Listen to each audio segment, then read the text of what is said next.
Halo adik-adik, ketemu lagi pada kesempatan video kali ini. Kita akan belajar tentang tematik tema 1, pertumbuhan dan perkembangan makhluk hidup untuk kelas 3, subtema 1, pembelajaran 5. Nah, kita langsung menuju materinya ya adik-adik. Perhatikan, buatlah cerita berdasarkan gambar di bawah ini. Ini ada 4 gambar, ada Benny, Edo, dan Dimas. Gambar pertama, mereka sedang bermain pasir. Kemudian, setelah bermain pasir, untuk gambar nomor 2, ini Edonya tidak mencuci tangan. Sedangkan Dimas, dia cuci tangan terlebih dahulu. Kemudian untuk gambar nomor 3, mereka sedang makan bersama. Tiba-tiba Edo merasa kesakitan perutnya. Nah, setelah itu Edo sakit. Kenapa bisa sakit? Ini karena tadi adalah Edo sebelum makan dia tidak mencuci tangan terlebih dahulu. Nah, seperti ini tidak boleh ditiru ya adik-adik. Sebelum makan sebaiknya kita harus cuci tangan terlebih dahulu. Nah, ini ada aturan sebelum makan. Ini harus diperhatikan sebelum adik-adik makan. Untuk yang pertama, makanan harus bersih dan sehat. Yang kedua, mencuci tangan sebelum makan. Kemudian yang ketiga, berdoa dulu sebelum makan. Aturan sebelum makan. Salah satu ciri makhluk hidup adalah tumbuh. Untuk bertumbuh, makhluk hidup perlu makanan dan air. Makanan yang baik untuk pertumbuhan adalah makanan yang bersih dan sehat. Kebersihan makanan juga akan mempengaruhi pertumbuhan. Jika makanan yang kita makan tidak bersih, kesehatan dan pertumbuhan kita akan terpengaruh. Salah satu cara menjaga makanan agar tetap bersih adalah dengan menutup makanan. Hal ini perlu dilakukan agar makanan tidak dihinggapi lalat atau hewan lainnya. Makanan dapat menjadi tempat lalat bertelur yang menyebabkan makanan menjadi kotor. Selain menjaga kebersihan, kita juga harus berdoa sebelum makan.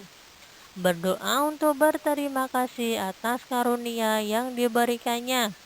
Makan sesuai kebutuhan, menjaga kebersihan makanan, serta berdoa sebelum dan sesudah makan merupakan contoh sikap bersyukur.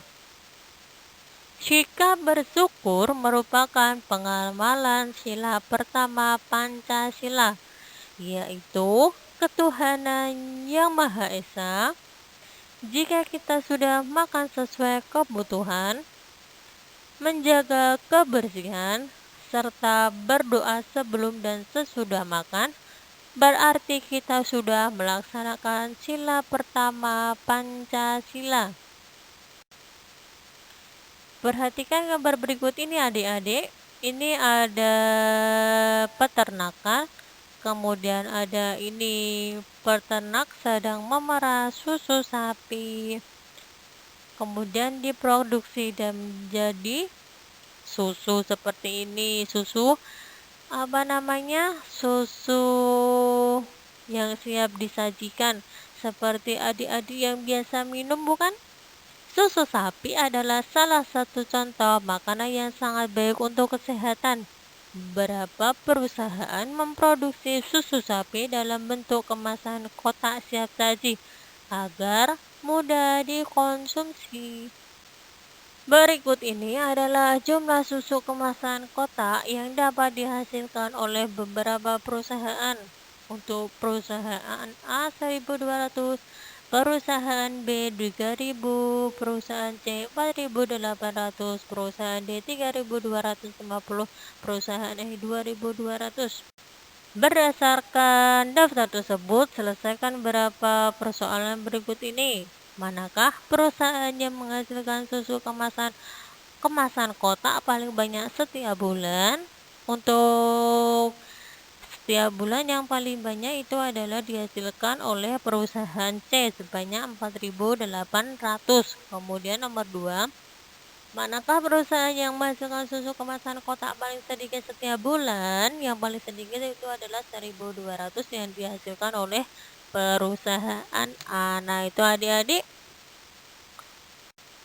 Kemudian yang selanjutnya, berapa jumlah susu kotak yang dihasilkan perusahaan A dan D? Cara penyelesaiannya, kita lihat dulu. Untuk perusahaan A itu sebanyak 1.200, perusahaan D itu sebanyak 3.250. Caranya, kita jumlahkan dengan penjumlahan bersusun. Nah, seperti ini, 1.200 ditambah 3.250, berarti kita jumlahkan 0, kemudian 0 ditambah 5, 2 ditambah 2 adalah 4, 1 ditambah 3 adalah 4. Berarti jumlahnya adalah 4.450. Cukup sekian ya adik-adik untuk pelajaran kali ini. Kita ketemu lagi di pembelajaran selanjutnya. Terima kasih.